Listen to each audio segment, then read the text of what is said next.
Ladies and gentlemen, it's the coronation chicken. Hello, ladies and gentlemen. I'm Hennis, and I'm the official coronation chicken. Mr. John decided not to make an episode of On the Track for today because he didn't want to coincide with the celebrations of the coronation of His Majesty King Charles. But as the official coronation chicken, I decided I would step in. Thank you, Ronnie Rooster, for your magnificent funfair. Now I want to go to our first clip, which is Mr. John talking about eagles. As I believe you mostly know, I have been a keen amateur naturalist nearly all my life, and I got my grounding, if you like, in British natural history during the 1960s, something which might be seen as being particularly peculiar as I wasn't living in Britain at the time. I was living in what was then the British Crown colony of Hong Kong. And this is a very, very, very shameless plug, but if you're interested in finding out more about my childhood in Hong Kong, about how I first got interested in both natural history and cryptozoology, and my early attempts at cryptozoological investigations, then check out my book, The Wild Colonial Boy, which is available from all good booksellers and from the CFZ bookshop, so check it out.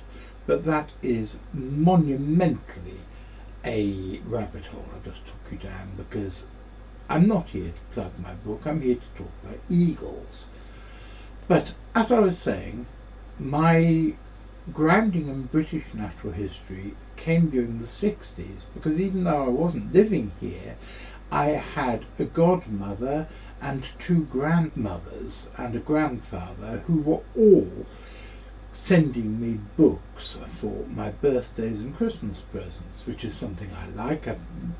I still prefer books as presents over pretty well anything else. And the books they sent me, because they knew I was interested in animals, were books about British wildlife, such as these, the What to Look For in Summer, Spring, Autumn and Winter series. And I found this page layout from What to Look For in Summer particularly amusing, because that is also the name of an album released a couple of years ago by one of my favourite rock groups, whatever groups they are, Bell and Sebastian. You really ought to check them out, they are very, very good. But again, I'm digressing back to books. And they also sent me, I forgot to actually mention that I had various aunts and uncles as well who also sent me books on natural history. And I'd amassed quite a nice collection of these things, quite a lot of which I still own, by the time I was 8 or 9.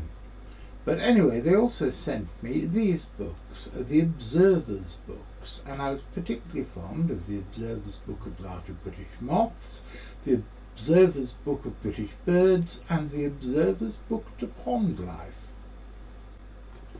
And this is where most of my initial grounding in the study of British wildlife came from. Now, fast forward another 50 years to John Downes, who is no longer a bright-eyed, bushy-tailed, excitable young fellow who took delight in everything as he explored the world around him, and he is now a bad-tempered old hippie with a bad attitude who does a web TV show twice a week. Yes, boys and girls! Me. Now, something as a cryptozoologist that has always fascinated me is the way that the wildlife that live in a particular biotope change over years. And I have said before, and no doubt will say again, that I think it is these changes in the animal inhabitants of particular places over the years which actually are responsible for quite a lot of the so-called mystery animal sightings over the years. And this week I've discovered something new, something which I think I want to share with you. Back when I first learnt about British wildlife, I was sad to read that there was only one species of eagle living in Britain, and that, the golden eagle, was only ever found in Scotland. I was sad because in Hong Kong there were half a dozen different species of eagle that could be seen, most prominently the white-bellied sea eagle. But in Britain, like I said, there was only the one.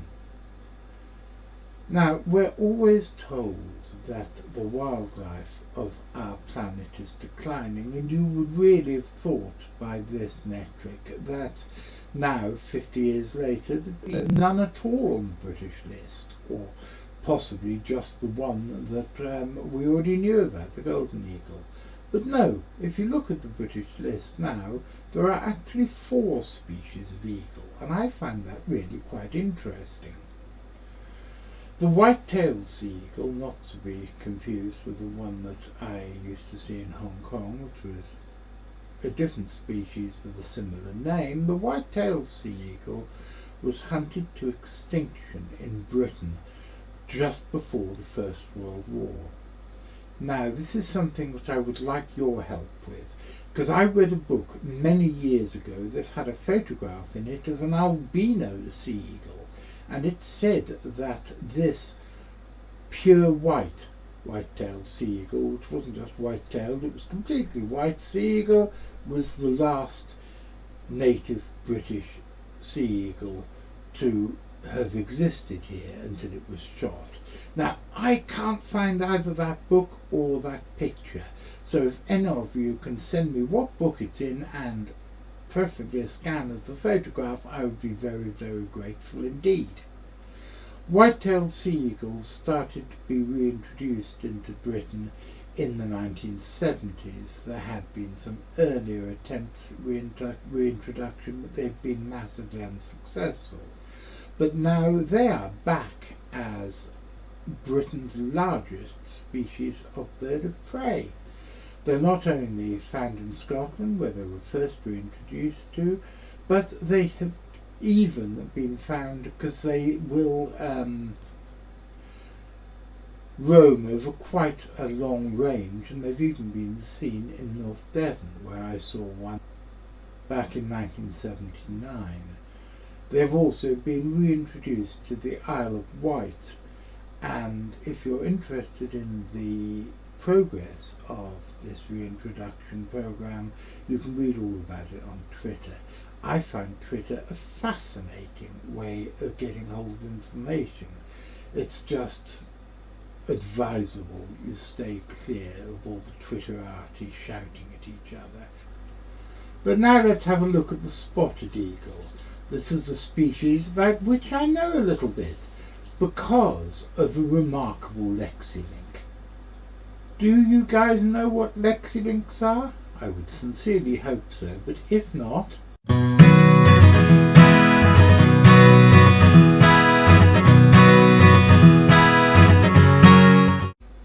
way back in the dim and distant past, about 30 years ago, my first wife and I were in the Cornish Studies Library in Redruth.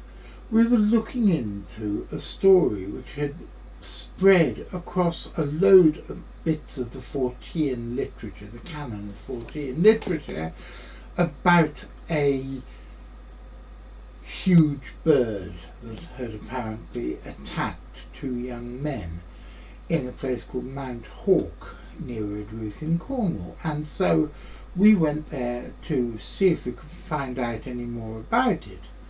The inference had always been that this was something like the Owlman, some sort of great bird-feathered humanoid or bird-headed humanoid that was part of the ancient mythos of pagan Cornwall.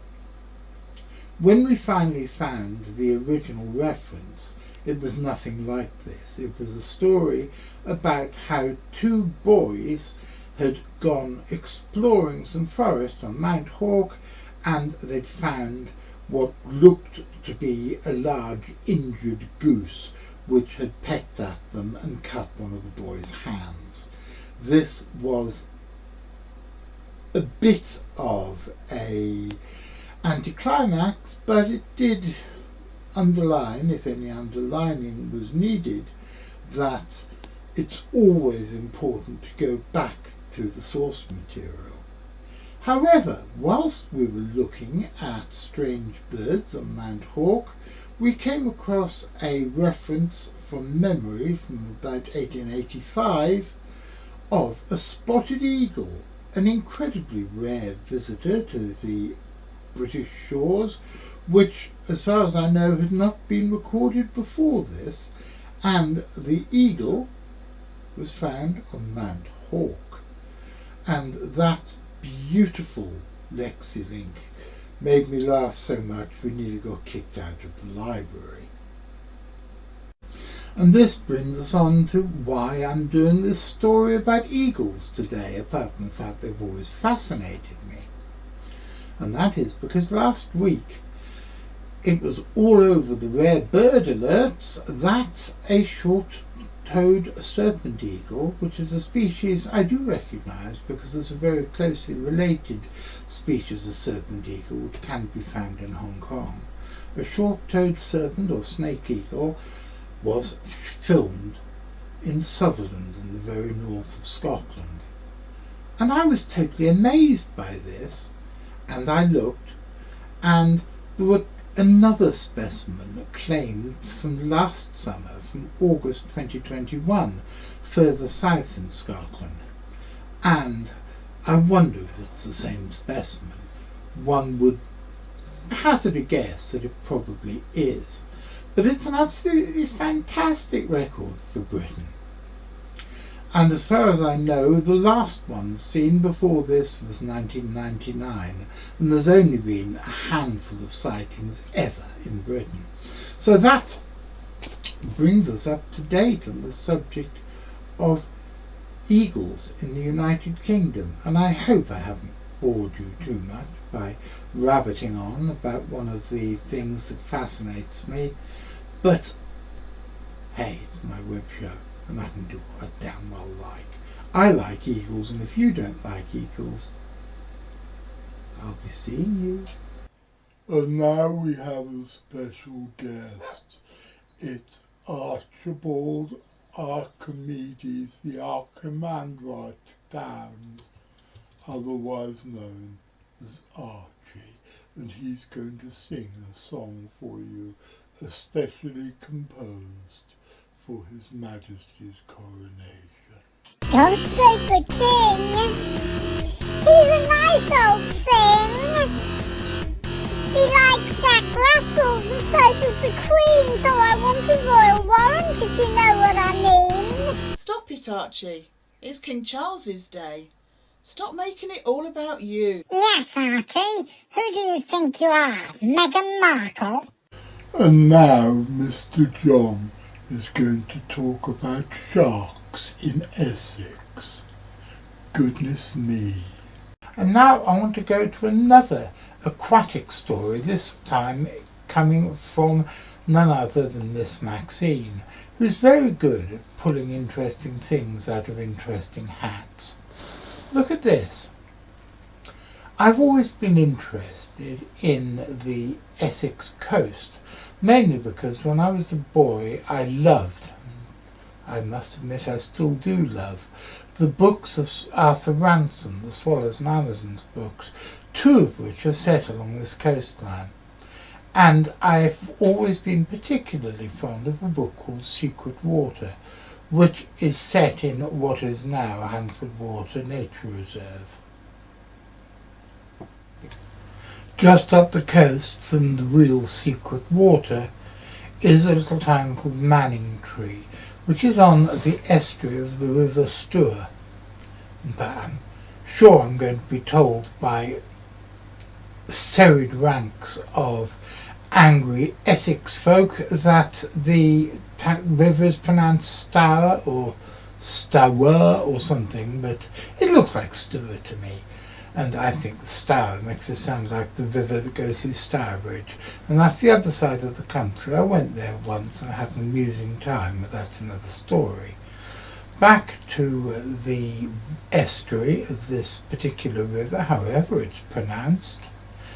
The other day, and I'm recording this on the 14th of July, the other day somebody found or saw a shark, a true bona fide shark, swimming in the estuary.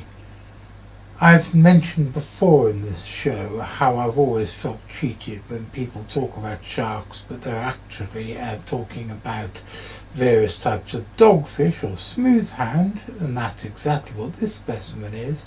But it's a pretty cool thing for somebody to find when they're down at the beach swimming, keeping themselves cool in this unseasonably hot weather, and they see a dorsal fin coming through the water towards them. It's pretty cool, even if the fish is only about 3 foot long and totally harmless to people unless you do really something stupid to it.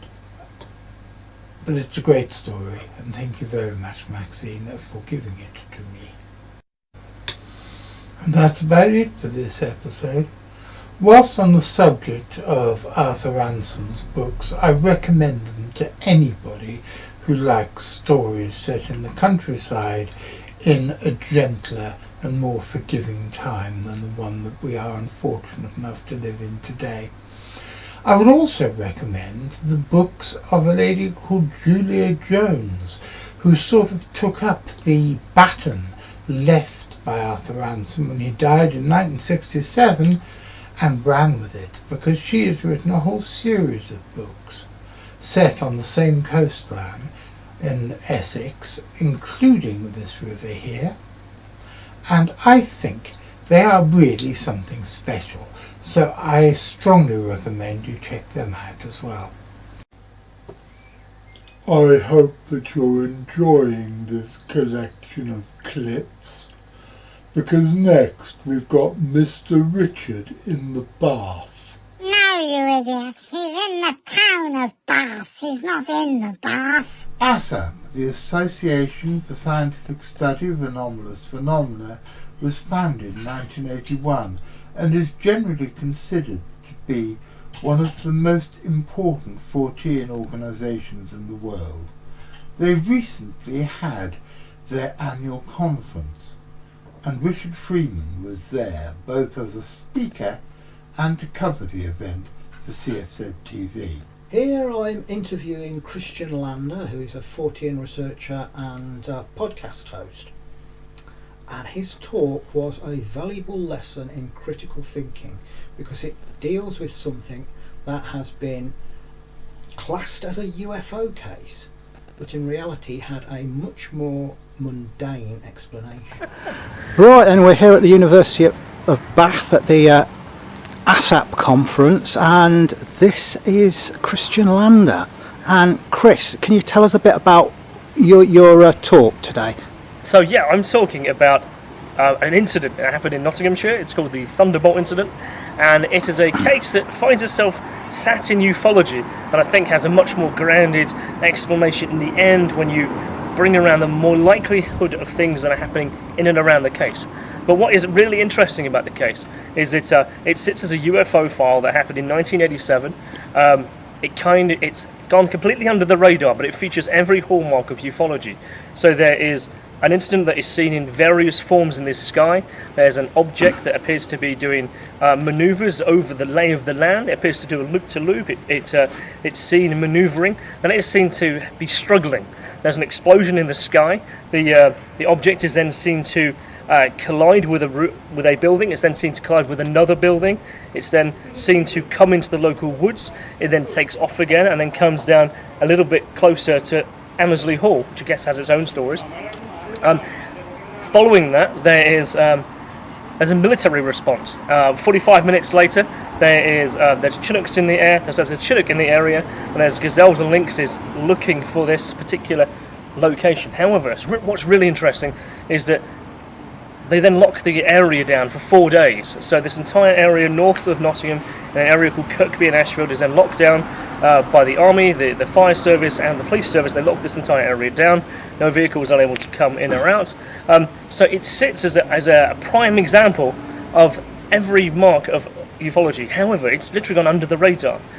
It came by my way as two people told me of their experiences with that case. One was a bus driver who told me he followed a military HGV recovery vehicle that was flanked by military vehicles out of the area, and another was a lady who was in her bedroom, and what she described was she thought it was actually an aircraft, a jumbo jet that she thought had crashed outside into the grounds because the explosion was that loud. There's a significant number of damages, buildings that were damaged, fire, scorched many buildings, many roofs, trees, and there was a person with a very, very unique perspective I'm going to talk about in our talk. But from this case, I've been able to piece together more information. The people who repaired those buildings, the people who actually were the fire service, who the fire marshal and the attending officers. I've got their testimonies to what happened that day, and they paint a very interesting, different picture. The government has its own secrets to play in this, and I think it's going to play out in a really intriguing way today in my talk. So, is the upshot of it, do you think this was something being tested by our military, or was it a foreign power? No, it's more of a case of what was the response of the military is actually one of the key cruxes. So we appear to have a definite military response. That is definitely in the case of the local records. The 52 people whose testimony have managed to get recorded, the military response is accurate and is done. However, it's 45 minutes later, and what they respond with is a Chinook helicopter dropping off troops and a Gazelle. Sorry, as you said, it's described as being several Gazelle-like helicopters. It turns out they're Gazelles and Lynxes. So they were, with their powerful spotlights, looking for something. That is not, if we are to believe that this is a ufology case and this was a craft from our own, or whether it was craft from wherever, that wouldn't be the response. I actually managed to get hold of a military defence document from 1987 about the tactical response interception of a foreign bogey, what vehicle we would send and how they would deal with maintaining air superiority. And these are recovery vehicles. They are clearly looking for something they know to be there, and this is a recovery operation of something they know has now crashed. So it was not an interception, and I think that actually plays into the story in a really intriguing way, and I'd like you to know more. Oh, goodness. Well, I'll look forward to it. Thanks a lot. No. Richard will be back in next week's On the Track Extra with more from the ASAC conference. I've just noticed something very peculiar and ever so slightly Fortean when listening to Richard's conversation with Chris for the first time. The story which he tells is horribly similar to the plot of my first novel, The Blackdown Mystery, which was written over 20 years ago and published, can't remember when I published it, I think it was published 22 years ago. And the big thing about The Blackdown Mystery is that I made nearly all of it up. And in a weird example of life imitating art, the same scenario, or very, very similar scenario, played out a decade and a bit before in Nottinghamshire. And finally, we have Mr. Richard telling us the story of his encounter with a very tall creature with too much hair. And no, we're not talking about Mr. John. The time is 11:32 a.m. Well, as you may remember, Richard Freeman was here with me a few days before the expedition embarked to Sumatra. And while he was here, I got him to tell me one of my favourite stories of his life as a monster hunter, when he and other members of his expedition to Russia may well have had a very close encounter with a mystery hominin. John, young people don't need Russian hominins. Everything's about Ukraine now. We're looking at Ukrainian sunflower hats and cheesy t-shirts that say Hi Mars on them. I remember you telling me ages ago, Richard, that when you were in Russia for the first time, you had a very close encounter with what might have been an almasty. Yes, this could have been the closest I've ever been to a cryptid. What happened was, we were staking out an old abandoned farmhouse several miles outside of the village of Neutrino in the Caucasus Mountains of Russia. This was 2008, and this old farmhouse, it had been abandoned since 1973, and it consisted of 3 rooms and an L-shaped veranda that ran outside of them. Almasties were reported to lurk around it. There was one story from about 8 years prior to that, where a bunch of shepherds had been standing on the veranda one evening when the door at the end of the veranda opened and a 7-foot almasty was there. It walked along the veranda, according to the story, picked up one of the men, moved him out of the way, carried on to the end of the veranda, jumped off and disappeared into the forest. And one of the people that was on our expedition, the Ukrainian archaeologist Anatoly Serendenko, said he saw an almasty there, a 7-foot tall grey almasty, a number of years before, and it was walking through long grass, and he said it was lifting its legs up high as it was going through the grass with this weird gait. Anyway, we set up camera traps and we put out meat and fruit and red wine mixed with honey, which is something the almasty is supposed to like. And then we staked out this old abandoned farmhouse. And there was myself and Adam Davis and Anatoly and Dave Archer.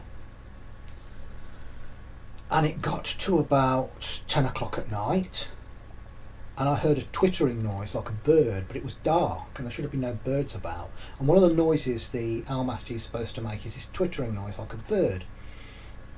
Gregory Panchenko, when he saw an almasty in an old barn, different farmhouse, it had been torn down long ago, but he saw one in the 90s and he said it was making this twittering noise. And another witness we spoke to, an old lady who had seen one just after World War II, said it was making this twittering noise like a bird. Well, we heard this twittering noise and we saw the flash of one of the camera traps go off, and I thought to myself, goodness me, could that be what I think it is? So we sat there in silence, nothing more happened, and it got to around 2 in the morning, and we went inside to warm ourselves around this old-fashioned range that was still in one of these rooms. And Dave fell asleep on a manky old mattress.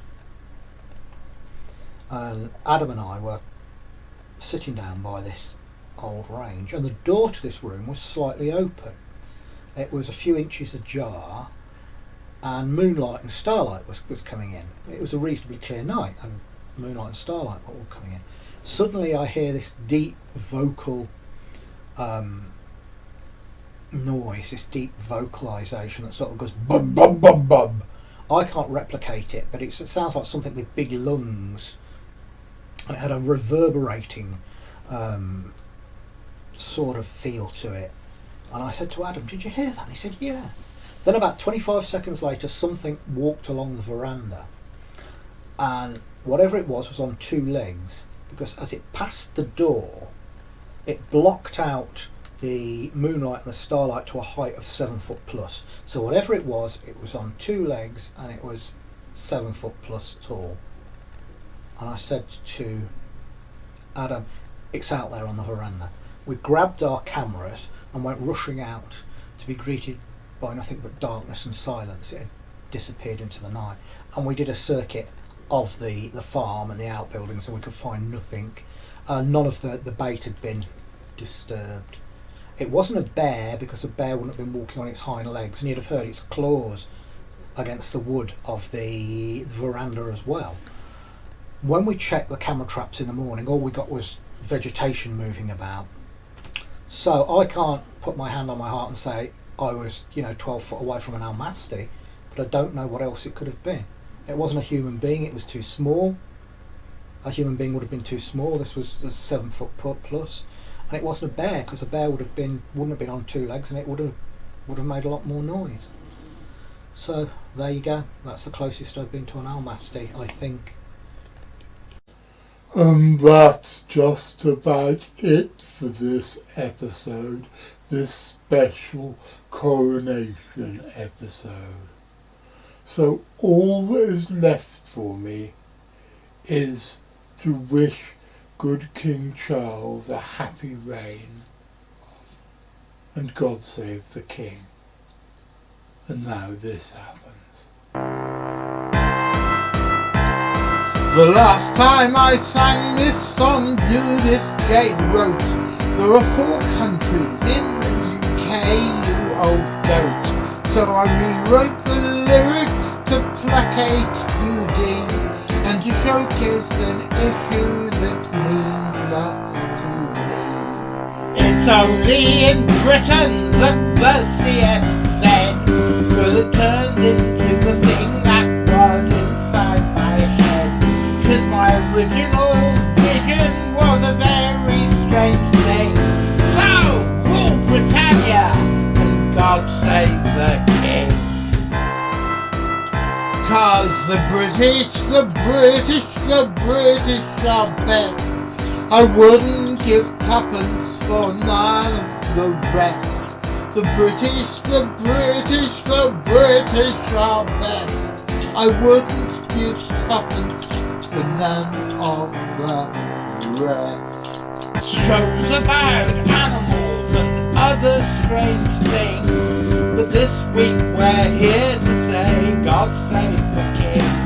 We're not talking about birds or bears or narwhals. We're here to congratulate King Charles.